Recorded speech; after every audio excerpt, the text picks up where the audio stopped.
ચોમાસામાં આકસ્મિક સંજોગોમાં બચાવ રાહતની કામગીરી માટે બોટ તથા સાધનોનું સુરસાગર તળાવમાં મ્યુનિસિપલ કમિશનરની આગેવાનીમાં નિરીક્ષણ કરવામાં આવ્યું। ગત વર્ષે વડોદરા શહેરમાં 2 વાર આવેલા પૂરે ભારે તરાજી સર્જી હતી। આ પૂર દરમિયાન પાલિકા તંત્રએ ખરીદેલી બોટ કામમાં ન આવતા સમગ્ર મામલે પાલિકા તંત્ર પર માછલા ધોવાયા હતા।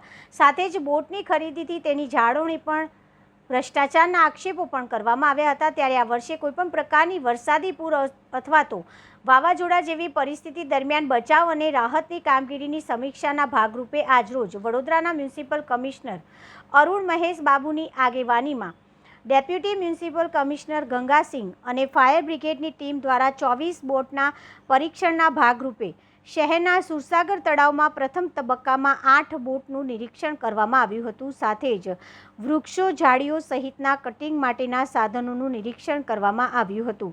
આ પ્રસંગે ફાયર બ્રિગેડના જવાનો સાથે મ્યુનિસિપલ કમિશનર જાતે બોટ પરીક્ષણ કર્યું હતું અને ઇમરજન્સી ક્વિક રિસ્પોન્સની ટીમ તથા તેમની તૈયારીઓ અંગે પણ વિસ્તૃત માહિતી આપી હતી। આજે વડોદરા મહાનગરપાલિકા દ્વારા અમે ડિઝાસ્ટર રેડીનેસ અને પ્રિપેરનેસ બાબતમાં બોટ્સ ડિપ્લોયમેન્ટ્સ, બોટ્સની કન્ડિશન્સ અને આપણા તમામ મશીનરી ઇક્વિપમેન્ટનું તૈયારી કેવું છે એ નિરીક્ષણ કરવા માટે અમે નક્કી કર્યું હતું।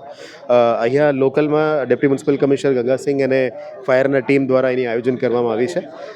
એટલે આજે આપણે 24 બોટ્સનું ટેસ્ટિંગની પહેલા તબક્કામાં 8 બોટ્સની આજે ટેસ્ટિંગ કરી છે। આવનારા દિવસોમાં we are getting more સપ્લાયઝ and services from SDRF અને NDRF, પણ નવું બોટ્સનું પણ અમે પ્લેસમેન્ટ કરી છે। આ સિવાય general equipment, garden equipment, cutting equipment બધા VFSની ટીમ દ્વારા અને ડેપ્યુટી કમિશનરના નિગરાનીમાં અત્યારે કામ ચાલી રહ્યા છે। આશા રાખીએ છીએ કે આવનારા દિવસોમાં જ્યારે ચોમાસા આવે પબ્લિકનું તકલીફ ના પડે અને તકલીફ પડે તો એને જેટલી ઝડપી એને દૂર કરવા માટે અને કામગીરી આગળ વધવા માટે પ્રયત્ન કરીશું। અને QRTનું ઓર્ડર્સ પણ કર્યું છે, ક્વિક રિએક્શન ટીમ, જેથી કરીને કોઈ પણ રોડ્સમાં બ્લોકેજીસ થાય એને પહોંચી વળવા માટે અને જનતાને અસુવિધા ના થાય એ બાબતનું કામગીરી કરવા માટે VMC દ્વારા આ પગલાઓ લેવામાં આવી રહ્યા છે।